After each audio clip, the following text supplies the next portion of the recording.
Halo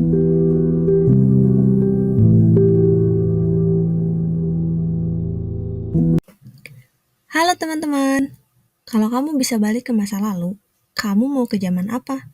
Zaman kerajaan, zaman penjajahan, atau saat Indonesia merdeka? Dengan ini Nah, menyatakan kita bisa mengunjungi kemerdekaan masa lalu. Indonesia. Hari ini kita akan mulai dari pengantarnya. Let's go! Sebelum itu, kalian harus like, comment, and subscribe channel Jurnalis.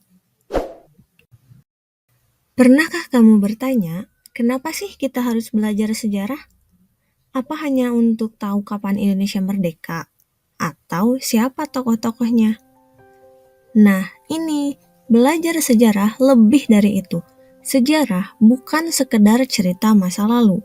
Sejarah adalah cerminan untuk melihat siapa kita hari ini.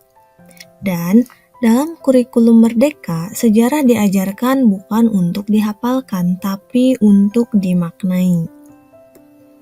Secara sederhana, ilmu sejarah adalah ilmu yang mempelajari peristiwa masa lalu manusia yang dianggap penting, tapi bukan sembarang masa lalu ya. Yang dipelajari dalam sejarah adalah peristiwa penting yang punya dampak besar terhadap kehidupan manusia. Sejarah membantu kita memahami identitas diri dan bangsa, perubahan sosial dan budaya, nilai-nilai perjuangan dan kemanusiaan. Belajar sejarah bukan cuma tahu apa yang terjadi, tapi juga mengapa itu terjadi dan apa dampaknya bagi kita sekarang.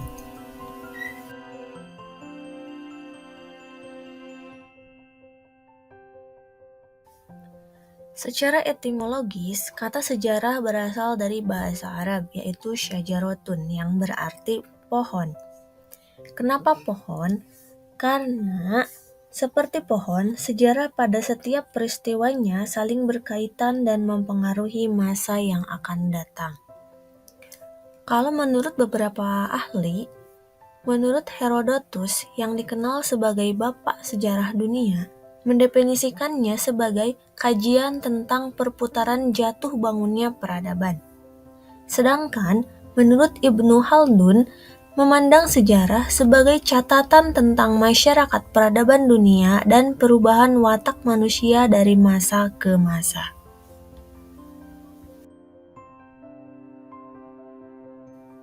Sejarah selalu punya 4 komponen penting. Yang pertama, waktu, kapan peristiwa itu terjadi. Yang kedua, ruang, di mana peristiwa itu terjadi. 3, manusia, siapa pelaku dari peristiwa itu. Dan tentu saja sebab akibat atau kausalitas. Ibaratnya, semua yang terjadi itu ada alasannya dan itu nyambung ke kejadian-kejadian lainnya. Lalu ada 2 konsep berpikir dalam sejarah. Pertama, diakronis, yang artinya melihat perkembangan dari waktu ke waktu. Dan yang kedua, sinkronis, yang lihat fokus di satu waktu atau peristiwa saja, kayak ambil foto momen pada saat itu. Nah, gimana caranya kita mempelajari sejarah? Ini ada metodenya. Yang pertama, heuristik, mencari sumber, mengumpulkan sumber, berupa dokumen, artefak, atau cerita. Yang kedua, verifikasi, yaitu cek kebenaran baik melalui kritik internal maupun kritik eksternal, yaitu otentik gak nih sumbernya. Yang ketiga, interpretasi, kira-kira maksud atau ceritanya apa sih? Menafsirkan sejarah.